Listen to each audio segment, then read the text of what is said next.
Today on Rainbow Country, queer activist, author, and researcher Gary Kinsman is my guest and joins me to talk about the third edition of his 1987 book, The Regulation of Desire: Queer Histories, Queer Struggles. A book that talks about the rise of the neoliberal queer and the mainstreaming of white defined homosexuality. Hi, I'm Keegan Hurst, former professional rugby player, coach, raving homosexual, and you're listening to Rainbow Country with Mark Tara. Gary Kinsman, hi, how are you? I'm doing pretty good, thank you. I have to say, thank you for being here, to have your voice, your story be heard by the LGBT community and beyond. So thank you for this, especially to talk about the regulation of desire, queer histories, queer struggles. I believe this book is over 400 pages. It's the third edition. Generally speaking, what are some of the topics that you're writing about within the pages of the regulation of desire? Talk to me about some of the topics that you're talking about in this book. For sure. First of all, it's a third edition. So the first edition came out in 1987. 87? A long time ago. Yeah, 1987, a long time ago. Yeah. A lot since then. The second edition came out in 1996. So there's still an awful lot that's happened since 1996. So I think the first thing for people to sort of know about the third edition is that I think it's a pretty it's rather idiosyncratic, but a pretty accurate update of what has significantly happened since 1996. So a critical analysis of the same marriage campaign, a critical analysis of the apology from the federal government, critical analysis of the emergence of the sort of new right-wing anti-trans, anti-queer organizing that's going on, the emergence of what I describe as the sort of white neoliberal queer, which is often the layer of people that's at the top of our communities. I could go into all of those in more detail, but those are some of the things that are really sort of vital and important about the book. I've also updated things. So for instance, the chapter on Indigenous struggles and Indigenous knowledge has been reworked and rewritten because it was really inadequate, looking back on it now. In terms of 1987 and 1996, a whole bunch of new information is included. And again, an awful lot's happened since 1996. So you just mentioned 2024. This is the third edition, 1996, the second edition. You just mentioned 1987 was when the book was first published. Is The Regulation of Desire in 2024, is this the same book, essentially, that was originally published in 1987? Or is this a whole new book, essentially? Yeah, I would actually have to say that it's not the book that was published in 1987. I mean, there's still some of the text from that is included in the book. In terms of the 1996 edition, a revised version of the second edition is included in the third edition, which is why it's a relatively huge or large book, because it's got both new information and the information that was there in 1996. So it certainly is in continuity with the 1996 edition, but it is much more expanded and revised. There's certain things that I am now critical of that were published in the first and second editions. I'll just give you one example. I think I helped to perpetuate the notion that what happened in 1969 was actually the so-called partial decriminalization of homosexuality. And I've learned since that time, since 1996, that is a completely inadequate account of what actually took place in 1969. It wasn't actually the partial decriminalization of homosexuality. It was only of two criminal code offenses. They weren't actually decriminalized in their entirety at all. Anything that happened in the so-called broad public realm remained criminalized. Anything involving more than two people remained criminalized. And anything involving a person under the age of 21 remained criminalized. So I've sort of tried to correct that sort of perhaps misunderstanding that I conveyed in the first and second editions in this third edition with a sort of more critical approach to what took place in 1969 and also the anniversary of it that was marked or celebrated for some people in 2017.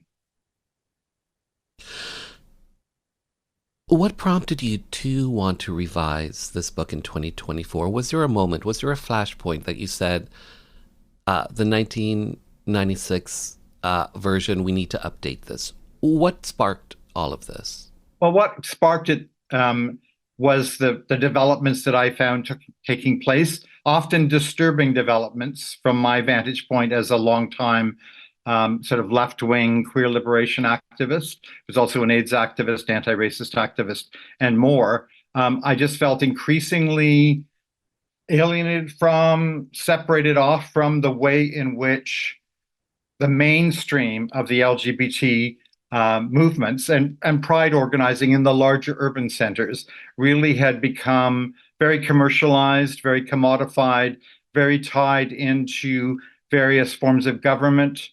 So, for instance, one of the things that happened after 1996 was in Toronto, Queers Against Israeli Apartheid was basically banned and censored for a number of years because various funding agencies, various governments, various organizations did not want the word Israeli apartheid used in Pride Toronto. And unfortunately, Pride Toronto is continuing that type of practice coming into Pride season in 2024 when they have called for a ceasefire, but nothing more. And they're refusing to actually take up the call from queers in Palestine who have asked for a whole series of measures to be taken by queer and trans organizations around the world. 550 organizations have, but Pride Toronto and many of the mainstream organizations in so-called Canada have not. This is also one of the reasons why I just recently resigned as a member from Pride Toronto, because I cannot be part of a Pride celebration that is going on during genocide against queer, trans, and gender diverse people in Palestine and in Gaza, and now Rafah in particular.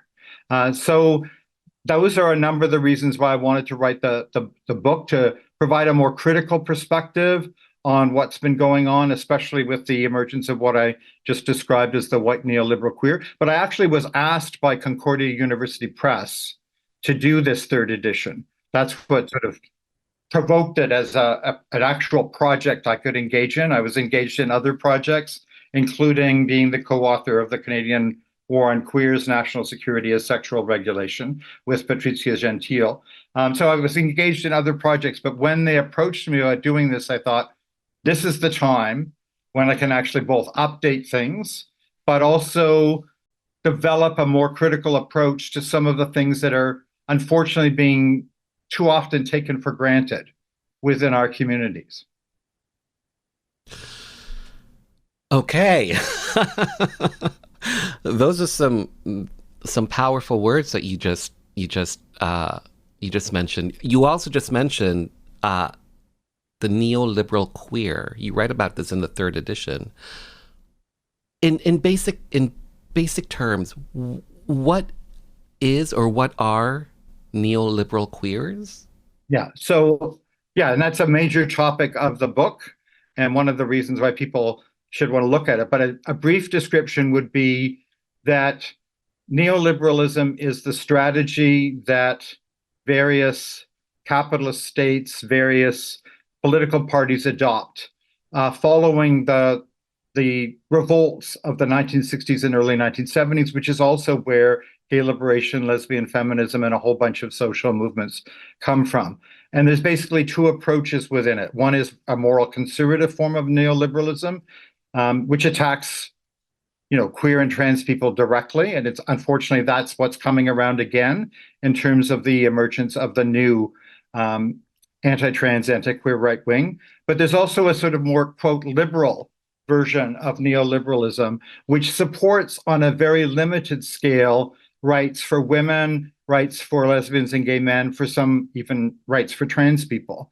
But it really only supports them for white middle-class people in our communities. And unfortunately, when our mass struggles die down, the people who often rise to the top in our communities are people who can speak the same language as those people who rule in government and corporations.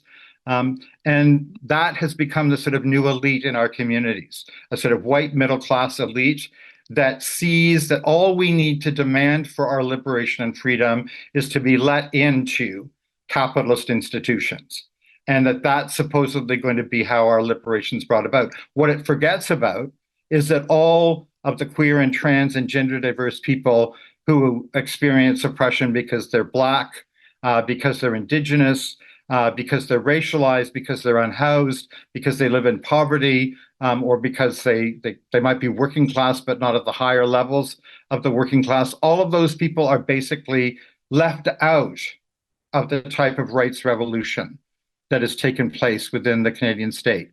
For me, the most hopeful signs is that organizing among those people who've been left out and are demanding not only to be let back in, but they're actually demanding a different project. We really need to return to the radical roots, and by radical here, I mean getting to the roots of the problem, which is what radical really should mean. Getting to the roots of the problem in understanding where our movements actually came from. So, for instance, when the Gay Liberation Front emerges in New York City following the Stonewall riots against police repression, it's named after the National Liberation Front in Vietnam, which was at that point in time engaging in, armed struggle against U.S. imperialism and the U.S. military. The Gay Liberation Front initially tried to form alliances with the Black Panther Party. Black Panther Party members, Young Lords members, participated in the Stonewall riot. And what has happened is that once this sort of neoliberal history is put forward in our communities, we systematically are asked to forget about all of those connections, all of the sort of radical roots of where our movements came from. So, we don't remember that 1981 in Toronto, when I was part of the Lesbian and Gay Pride Day committee that had the first march in commemoration of the Stonewall rebellions, other pride events that occurred in Toronto before that, for sure, that was actually only able to exist because it was initiated by the group I was involved in at that point, called Gay Liberation Against the Right Everywhere. We were organizing against the moral conservative neoliberal right wing. And it was also in the context of the Bath raids in 1981, which led to a mass revolt. And it's only in that context that pride actually emerges as a celebration, a commemoration of what was happening at the Stonewall riot. So there's people, unfortunately, within our communities who want us to forget those histories because they want us just to be accommodated and to accept the types of oppressive relations that exist in a capitalist society. My book, in some ways, is a weapon directed against that social organization of forgetting and a celebration of what I describe as the resistance of remembering. So it's really important. When you say people want us to forget about things that have happened in the past, give me maybe one or two examples of what you're talking about in regards to wanting to forget certain things? Because from my understanding is, especially when it comes to gay pride, like gay pride in Canada, in Toronto, goes back to thing like the 70s and stuff, and there have been different iterations of it. And I guess for the record, they say it originally starts in 81, but that's not necessarily the whole history of it. So can you give me some examples of what you're talking about in terms of wanting to forget? Yeah, so I'll give you a couple of examples. One is just the 1969 Criminal Code itself, which people in mainstream... And you're talking about the Canadian Criminal Code, correct? That's correct. What some people will refer to as the legalization of homosexuality or the decriminalization of homosexuality. It was neither. And I mean, it's really clear to understand that the number of people arrested by the police actually increase in quite great numbers after the 69 criminal code reform. The bath raids are actually mandated a result of by that. the 1969 criminal code reform because the baths are seen as being supposedly in the public realm. So we're asked to think that Pierre Elliott Trudeau actually decriminalized or legalized homosexuality when that was not at all the case. Instead, we need to remember the resistance in the streets, the organizing of the Right to Privacy Committee, how so many of the men who were charged in the bath raids actually were acquitted. So that's just one example. Another one would be not remembering that our movements actually organized in alliance with the groups of people that we're interconnected with in terms of forms of oppression. When I first came out in 1972, one of the major activities of lesbian and gay organizations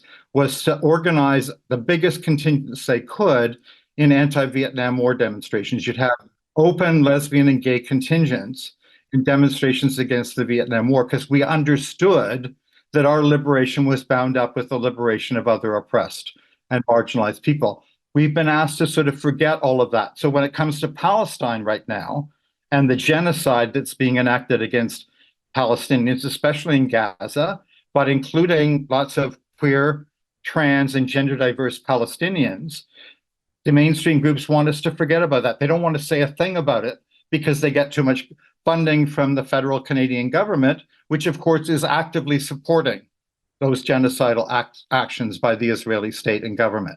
So that goes back to even the Queers Against Israeli Apartheid, that struggle that happened, just 10 or 12 years ago. It's largely been forgotten about in terms of even the history of pride organizing in Toronto. And people had to organize incredibly to prevent Quia from being banned year after year after year. I helped to organize the letter in 2010 of people who'd actually formed the Lesbian and Gay Pride Day Committee in 1981. And all of us who signed that statement actually were really clear that the anti-apartheid struggle in Palestine, just like the anti-apartheid struggle in South Africa, was intrinsic, was tied up with, was bound up with our liberation movements as queer and trans people. So those provide some examples. Yeah. So, okay. I am a basic bitch. Okay. I am as dumb as rocks. I'm also brilliant, but I'm also dumb as rocks. I'm sure you're not dumb as rocks, but okay. Trust me, I am, but I'm also brilliant. So it's, take your pick. But the fundamentals of your thinking and your writing and your teaching, is it based in Marxism? Certainly, is that a fair statement to make? Certainly, that's one source that I draw from, what I would describe more as historical materialism, a historical and a materialist approach in my analysis. But I also draw incredibly on Black liberation, Black feminist theorizing, abolitionist theorizing, liberation theorizing in a whole bunch of different contexts, including the sort of very radical developments that have come out of queer and trans and gender diverse organizing. So there's a whole bunch of different sources. So you cannot put me simply into the slot like, oh, he's a Marxist, right? That's not accurate. Certainly, I use aspects of Marx's method, and I extend it and criticize Marx for actually being unable to actually support the liberation of queer and trans people. I mean, Marx was actually aware of the early homosexual rights movement in Germany, and he and Engels wrote horrible things about it. So he was unable to actually apply his critical revolutionary method to our experiences and our struggles, and instead he supported heterosexual hegemony and forms of patriarchal authority. So I'm quite critical of approaches within Marxism as well. So Gary Kinsman, were you a writer? Were you a writer for The Body Politic?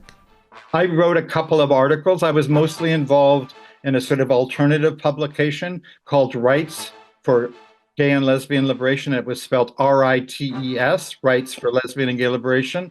That was a sort of more pro-feminist, somewhat more left-wing alternative to The Body Politic that existed from, let's say, 1983, 84 until the early 1990s. So I was much more involved. If you want to think about me as a writer, I was much more a writer for that type of publication. I did write for the Body Politic, and I remember that magazine, that newspaper, like it folded out and all that sort of stuff, getting it at Glad Day Bookshop and Jerry Moldenhauer and all that sort of stuff. Gerald Moldenhauer was one of the first people I actually went out with when I was just coming out. I'm not the second guy I ever had sex with, right? So, I mean, I've been around for a long time. I helped to buy some of the first wood that was used at Glad Day when it was still in Kensington Market. And that's a long time ago in the early 70s, right? So I'm a bit of what Tim McCaskill might describe as a dinosaur, but I hope I'm a dinosaur in a good sense. And Tim has been on the show. I play him on the show regularly. Excerpts from his book. A brilliant man, as are you. So the Lesbian and Gay Pride Day Committee of Toronto, you helped to start this. Was this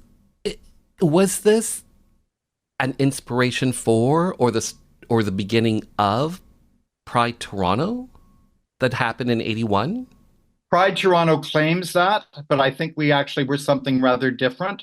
The Lesbian and Gay Pride Day Committee in Toronto in 1981 was initiated by Gay Liberation Against the Right Everywhere. We were actually red baited by some of the gay businesses and MCC people who didn't want to have anything to do with us. It was actually, we developed a coalition with Lesbians Against the Right and with the Right to Privacy Committee that actually helped us to become a very significant organization. We had probably 1,500 people at the festival in Grange Park that year, and about 1,000 people went on the march. And we did stop outside 52 Division, and we did chant things like Chris Birchall's slogan, "No more shit," and we chanted "Fuck you 52," which this was in regards to the bathhouse raids in 52 Division was the sort of lead police organizing division of the bath raids. So yeah, Operation Soap. Those were very popular slogans, both at the demonstrations against the bath raids of thousands of people, but also on Pride Day. I mean, Pride Day in 1981 was not simply just a celebration of pride; it was also resistance to police repression. So yeah, I was one of the founding members of the committee. And it was only by 1986, 1987 that corporate sponsorship started to be entered into what became Pride Toronto, and the transformation of Pride Toronto into being a much more corporate defined and much more commercialized and state identified institution did not really take place until the early 1990s. It was initially a community-based organization that was not incorporated, that did not have an executive director, did not have a board of directors. It was a community-based group. You've been around and been instrumental in regards to, queer liberation.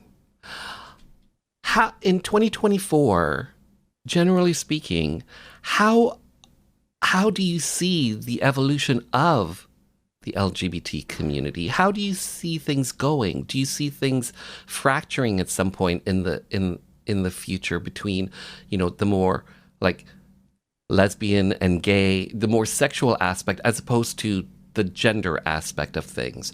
How are you seeing the evolution of the LGBT community, especially moving forward? Yes. So, I mean, there's been major gains made, right? When I came out in the early 1970s, I didn't quite anticipate or believe that the types of transformations that have taken place would take place. But it's also important to recognize where those transformations came from. They did not come from on high, from politicians, granting us things. They came from our struggles and our mass organizing. Like the Right to Privacy Committee, through its mass organizing, actually won the acquittal for most of the men who were charged. It helped to create the basis for getting rid of some of the repressive criminal code legislation that they've used against us. So first of all, I would just want to say we've made remarkable progress, but it's largely been because of the way in which we organized and the allies that we won. We need to remember that we had important allies in the Black community, in the feminist community. Of course, our movements overlap with those groups to even begin with, so that we've made remarkable progress. But the problem now is that the progress we've made, ironically, has produced a whole set of problems and obstacles. So there now is this layer of people who think that all we need to do is to be accepted as white, middle-class, gay and lesbian people. And that's not going to include most of us, right? I mean, Black, Indigenous, racialized people, poor people, sex workers are not going to be accepted in that framework. And then, of course, you even have some groups, and it's not as pronounced here in the Canadian state as it is in England and the United States, who want to entirely expel trans people from our communities. That needs to be absolutely opposed. Trans people have always been part of our organizing and communities. And it's really crucial that we recognize that the attacks on trans people that are currently going on are attacks on all of us.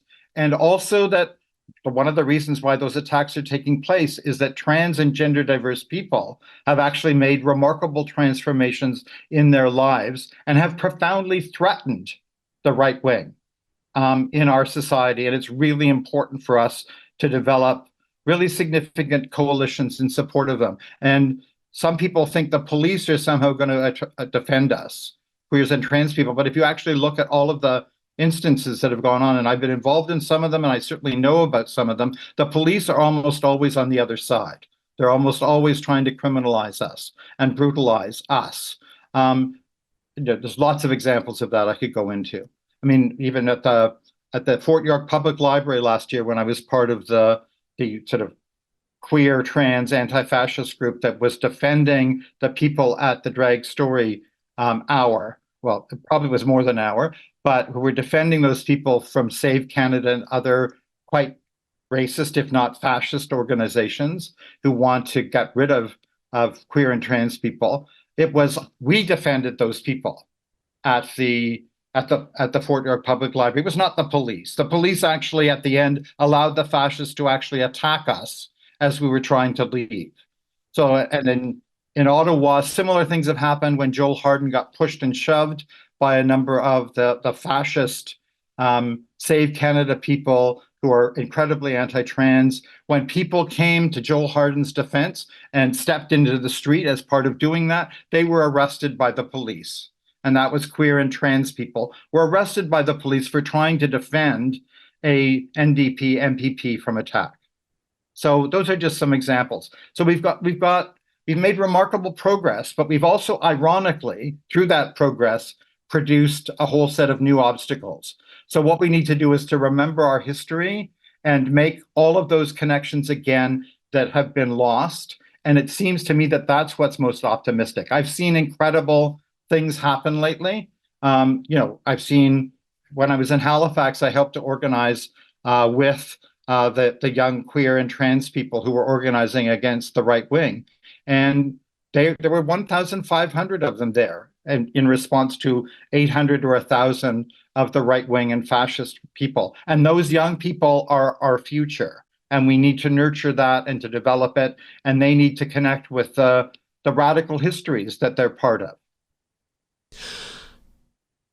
Gary Kinsman, here's my last question for you, and it's simply this: what do you hope your audience comes away with after they've read the third edition of Regulation of Desire, Queer Histories, Queer Struggles? Yeah. What do you hope your audience takes away from the third edition? Well, I think they'll come away with a lot, and I think there's sort of two different audiences. There's the audience that actually did read the second edition or is familiar with it, that I think will focus more on the new material that's in the book in terms of the new introduction, the rewriting of Chapter 4 on Indigenous people and struggles, and the last two chapters. So there'll be people who will get a lot from just noticing the stuff that was in the second edition. I've had people come up to me and say, I've never seen a historical account of how sexual regulation took place in Canada before, in so-called Canada before. So, I mean, I'm impressed that people can actually still come away with that. But I'm especially convinced and impressed by the people who have read the second edition before, who are now looking at the new material and finding it incredibly useful and helpful for them in their struggles today. Because it's not an academic book, it's actually an activist book.